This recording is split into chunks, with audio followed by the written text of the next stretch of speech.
Hi again, everyone. Okay, we're in part 4 of my story, and this is the last part. And I wanted to talk today more about real estate and bliss and how they support each other.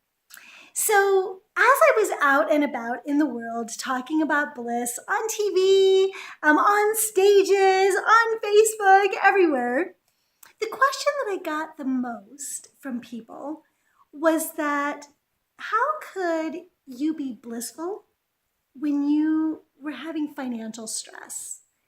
And, I really believe that we can have bliss no matter what, right? It's an inside job. But I do understand that there are circumstances in life that make having bliss easier. When we're in pain, it's difficult to focus on bliss.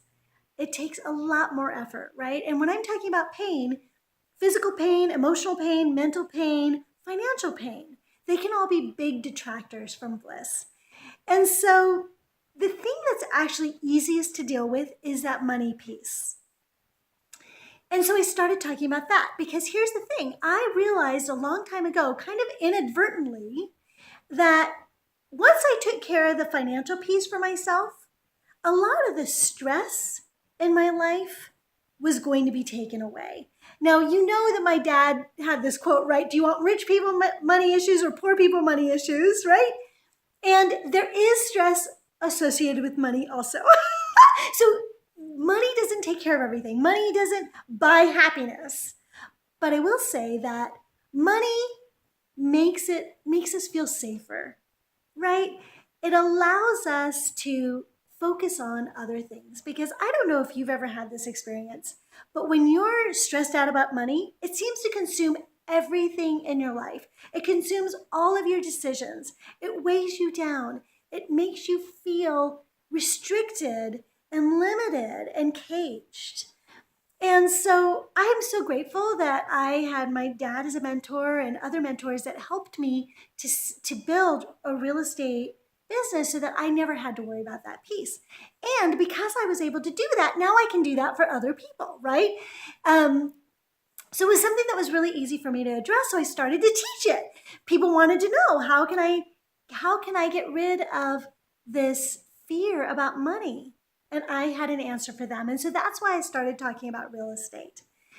Now, the thing is that, yes, I've streamlined the business, I've built systems to help my real estate business specifically be very blissful, right? But today what I want to talk about is the deeper piece of bliss. Bliss is this deep sense of joy and contentment and the confidence that you can handle anything that comes your way.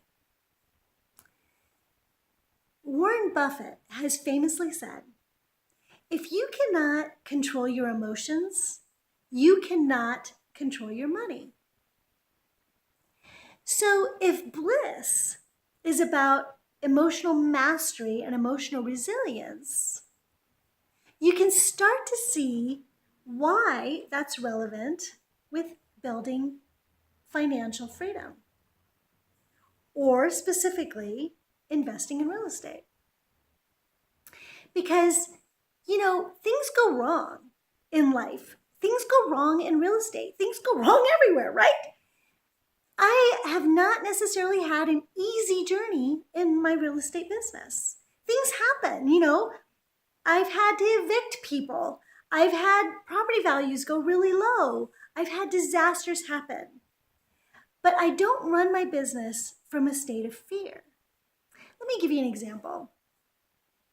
Using my bliss strategies that you can read about in my book, Choose Bliss, I've really made myself able to get back to what I call the equilibrium, bliss equilibrium, really easily. So no matter whether I get really upset, stressed out, depressed, or really excited, I can always bring myself back to this bliss equilibrium so that when I make decisions, they come from a place of rationality and what's best for myself and my business and my family, and not emotions that are driving my decisions.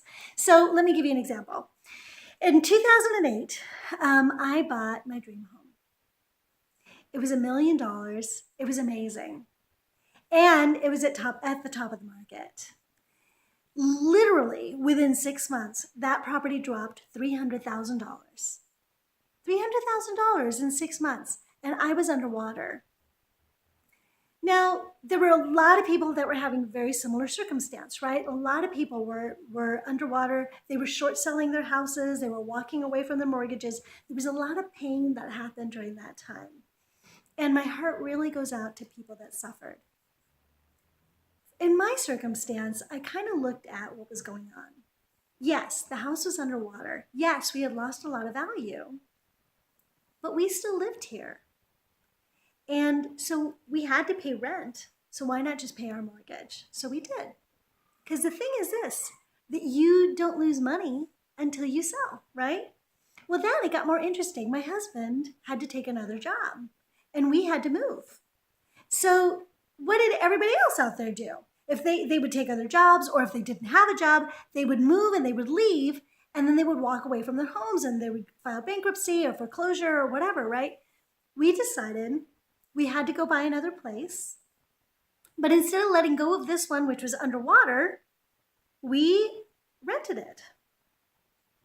And when we rented it, because of the way things were, circumstances were, rents were going up, so the rent paid for the entire mortgage. We moved to a dump. I will say it was horrible. We moved to a dump. I remodeled it. I put in as much money as I could, and I remodeled it, and it was very, very nice. We lived there for 5 years. We continued to rent out the other place, and over time the market recovered. And now it's been 10 years, and we ended up selling the other house that we bought because we bought it when the market was really low, right? We ended up selling that one for $500,000 over what we paid for it. And the dream home, which is where we're living now, we moved back and that value has gone up about $500,000 over what we purchased it for. So interesting, right? Because there were so many people that lost their homes. And you know what? There were a lot of people that didn't have jobs. They lost work. They lost the ability to pay for the mortgage. And I get that, right? But for most people, they didn't have to go into this freak out mode that they did and walk away from their homes. If they could at least pay rent somewhere else, they could have rented the home that they had, covered the mortgage, and let the market recover. And this is why Bliss is so important, because the Bliss strategies that I have to keep us at our Bliss equilibrium is exactly what allowed me to keep my head in that circumstance. When my house dropped $300,000 in 6 months, I would have been totally justified to completely freak out, right? But I didn't. And so that's really what I wanted to share with you guys, is how being blissful is really relevant to building a real estate business, to building any business, to creating the life that you want. Have those strategies. Keep them in your back pocket so that when things go wrong, you're able to deal with it from a place of bliss rather than a place of like freak out, right?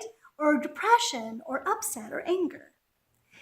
So that's kind of how real estate and bliss have come together for me, as far as building the business to make it blissful, but also how do I react with the challenges in my business and my life? How do I react when I get a call from a tenant that I'm not excited about? How do I react when I have to evict somebody?